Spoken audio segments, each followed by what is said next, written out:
দুনিয়াতে আরাম নষ্ট করে দেয় তিন জিনিস, চিল্লায় বলতে হবে কয় জিনিস? একটা হচ্ছে অসুস্থতা, অসুস্থ হলে কিছু ভালো লাগে। দুই নাম্বার বার্ধক্য, বয়স হয়েছে ৮০, উনি আর কোনো কিছুর মজা পায়। তিন নাম্বার মরণ, মৃত্যু এসে সব আরাম রে ব্যারাম করে দেয়।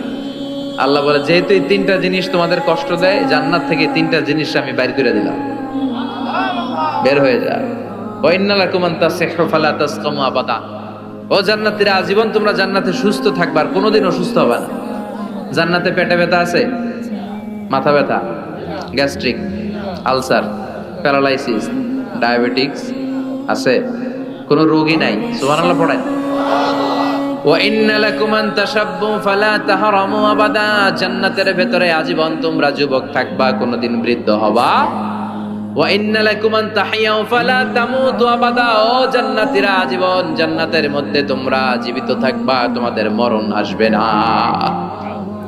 রোগ নাই, বার্ধক্য নাই, মরণ নাই, আছে খালি সুখ, আছে খালি এরকম সব নাজ নেয়ামত আল্লাহ দিবে।